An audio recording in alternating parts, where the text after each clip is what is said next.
So we're probably going to hear a lot of whining goats through this. I'm getting my chores started late because we've had so much rain lately. I keep having to repair shelters that our goats destroy in the middle of rainstorms, and I get sick. So I missed church today. Got a pretty significant sore throat. Not too nasty. But here it is. I was listening to Elder Bednar this morning. I think it's called All Those Who've Endured Valiantly. What's the new talk that he gave in the last general conference? So that would have been April of 2026. And he keeps replacing any scriptures where it says those who've endured to the end. He says those who are possessed of charity, right? Anyhow, the thought that hit me, I keep saying this. First off, he opens up with a story about, kind of telling us how he likes to run marathons and everything like that, and how it's exhausting. He has a love-hate relationship with it because it takes so much out of his lungs and his muscles, all that kind of stuff. But still the same, he loves the benefits of it, loves the accomplishment, right? So, which I think any of us who have tried distance running, which I tried it for a while, realized it wasn't for me, and ended up switching over to strongman. Did it for about 6 years. I did a couple competitions, not that I was great, but I know what it's like to get to where I can consistently deadlift over 500 pounds, squat in the high 400s, overhead press in the mid 200s, and bench press 300. My bench press was my weakest lift, but that's because I chose strongman. So if you know anything about the sport, so I can relate. There's something very testing about it, and sometimes you just don't want to go out. Sometimes you literally go to the gym. My gym was in my backyard. And kind of symbolically force yourself to do at least the basics for the day because you've had such a long day, which you don't ever want to give yourself an excuse to not do anything, right? That's me. I'm no Brian Shaw. I think he's way more disciplined. He's famous for his shirts, discipline over motivation, right? So coming back to Elder Bednar, he opens up with this topic of being an athlete who pushes yourself, further than is comfortable. Okay, and I can relate to it at least a little bit. Let's put it that way. So I'm not near as accomplished probably as he is. That side of things. So, but I think then he covers this concept of charity and enduring to the end as the same thing, right? And I think what hit me, and I'm going to cover two aspects. I feel like there's a lot of people that are on the same page as me that are looking and saying these times aren't insignificant times. These are significant times in what the church was established to deal with, what it was established to prepare for, right? These absolutely are significant times. And we are preparing for the second coming. And where I differ with some people, and I feel even a sense of peer pressure, just saying, because people will almost kind of mock you or tell you you're on the wrong track, you're off track. Is some people will tell you you're off track if you're talking about the Constitution too much.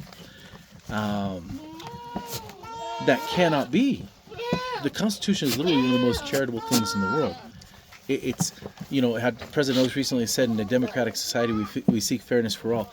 The thresholds, the checks and balances, and no, I'm not talking about judicial supremacy. When I say checks and balances, I'm talking about it has to pass both houses of Congress, plus then get the signature of the president, or else it has to have a supermajority of both houses of Congress. That it has to pass through the enumerated powers, and if it's not part of the enumerated powers, it doesn't matter how accurate the procedure is. That it has to be done by those who are actually elected to those positions, according to the proper qualifications and what have you. And the state laws or the federal laws where they override them, as the federal government is allowed to do regarding the times and manners of elections. This, and then, if you look at the treaty process, no extra powers are enumerated to it because it only deals with external, it doesn't deal with internal. Okay? So it would mainly affect border states, but anyhow, if done right, which it's not done right anymore these days, that president plus the advice and consent of 2/3 of the Senate.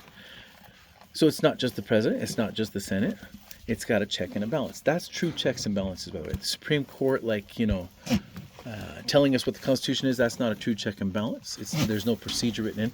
I'm going to express another one here. Article 5, that is a true check and balance. 2/3 of both houses of Congress at the federal level. It can be initiated either by 2/3 of the states, or it can be initiated by 2/3 of both houses of Congress. But then it has to be, a convention has to be called that involves the federal Congress. And 3/4 of the states also have to approve it once it's done. Okay, 3/4 of the state Congresses have to approve it once it's done. So that's true checks and balances. That's the true system.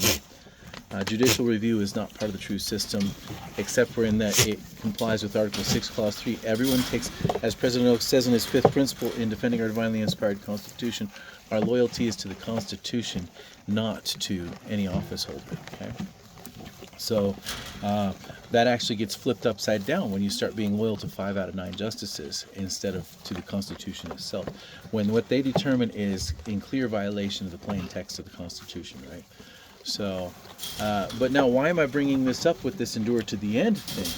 It's because it's a beautiful system. It's the most charitable possible system you can get, right? In a democratic society, we seek fairness for all, right? And yes, we've screwed up. The Civil War, the most complicated thing to try to research the prophets on is what they'll say about Abraham Lincoln, because they tend to praise him, yet we also say whatsoever more or less than the Constitution allows comes of evil, right? The Constitution doesn't allow for preventing secession from the Union. No one sits there saying, oh, yeah, the way the Civil War started, that was good, that was done right, No, that wasn't done right. I think anybody who's honest will tell you that wasn't done right. Yet at the same time, they'll tell you that ultimately God used it for his purposes.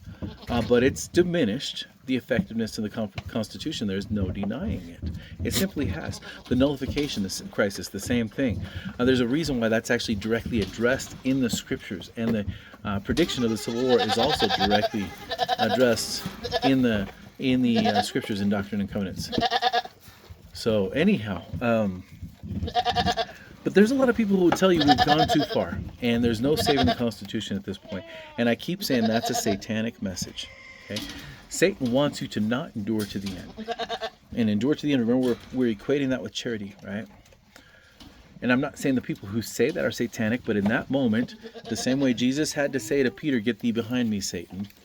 I feel this sense of peer pressure from other people who are participating in the same conversation I'm participating in, that these are interesting times that the church has been set apart for.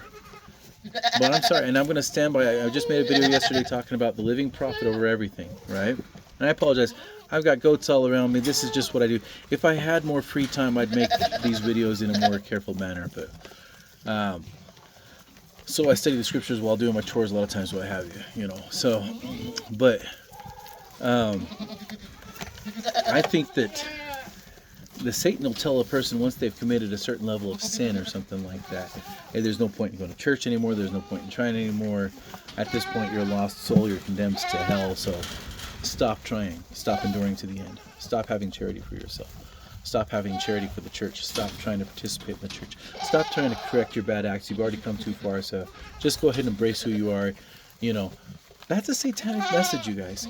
And yes, this same nation that exported the Constitution and the Declaration of Independence, which we have been told is the law to go forth from Zion in the last days, which is the fundamental law of Zion, right? The same nation later on began exporting the technocratic concept and the judicial supremacy concept and the globalist concept. That's us. Yes, I get it. I absolutely understand that. It's not unlike the Nephite dissenters, right? Yet still the same. Sometimes the people repent, sometimes the people don't. Sometimes you have Nineveh, sometimes you have, Moroni, Captain Moroni at the very end of the Book of Mormon. I don't think we're excused from enduring to the end, though.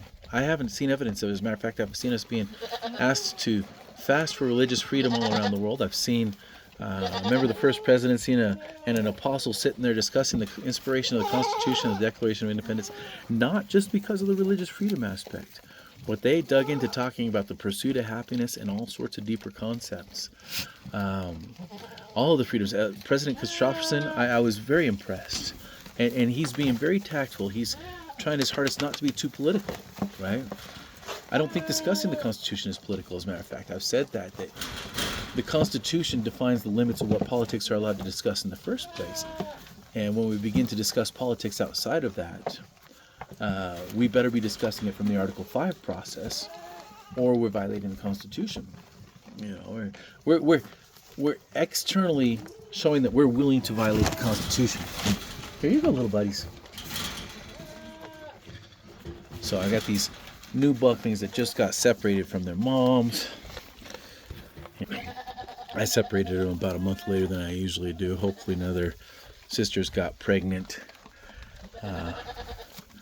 These are pretty big dudes, though. They're all born between the middle of February and April or May, somewhere around there. Anyhow, let me just say this. I think that it's inappropriate, if anything, when you have President Oaks, who has said just not too long ago, well, okay, so he said, our belief that the Constitution is divinely inspired gives members of the Church a unique responsibility to defend the United States Constitution and principles of constitutionalism wherever we live. That was 5 years ago. It's what he said. He taught about 15 years ago, we should seek to moderate when we see violations of the Constitution. We should be able to recognize them, and we should be able to point it out, and we should be alarmed, and we should try to correct it. And that we should have a peacemaking attitude, you know. And he has said that the Supreme Court should confine themselves to the case before them, right? Not to making rulings on the Constitution, right? This is our living prophet, okay? And President Benson, who was the prophet of the bicentennial of the Constitution, said he had faith that the Constitution would be saved. Not in Washington. And he told us how we could prepare. Look up those preparations that he recommended. There's a talk called Our Divine Constitution, okay? From 1987, October 1987, or September 1987. I think back then General Conference was in September. Yeah. H. Riley Anderson ends the book, The Great and Abominable Church, which is talking about corrupted government, with the scripture about, know ye not that a very small rudder can do a lot to steer a big ship? And the big ship may be going completely the wrong direction right now. So we might as well give up, you guys. That's not the message I'm getting. I'm sorry, dudes. It's just not the message I'm getting. Not even kind of. And so anyone who tells you that, they may be very good people, but in that moment, they're giving you very bad peer pressure. And even Peter gave bad peer pressure to Jesus, and Jesus had to say to him, get thee behind me, Satan. That's my thoughts. Endure to the end. Have charity. The Constitution is literally the most charitable thing. In a democratic society, we seek fairness for all. Following the proper procedures is the closest thing we're going to get to fairness. Sticking to the enumerated powers, not going beyond the proper rule of government, not going beyond that. That's the most fair thing. A simple majority is not fair, and demanding unanimity from everybody too is not fair. Also, granting government whatsoever powers you want to is not fair, but limiting it to exercising within a certain realm of powers in the first place, no matter how many people are behind it, right?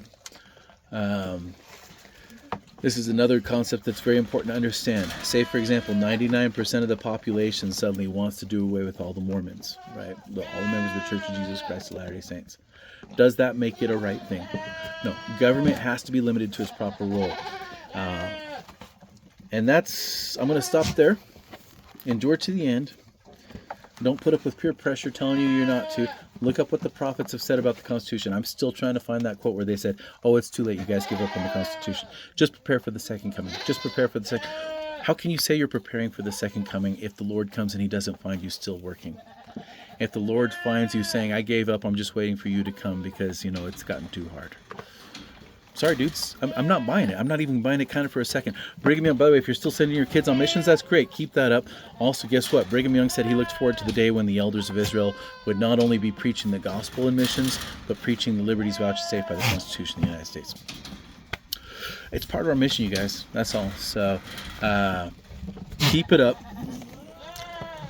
Even if it's just that little bit, like on those nights when I was incredibly tired and I said, I really don't feel like going to the gym, but I need to at least go do my main movers.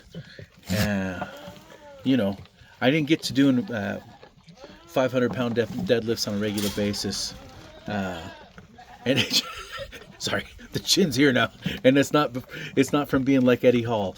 It's just I literally haven't been working out near as well anymore. But at least do something to show yourself you're committed to following through.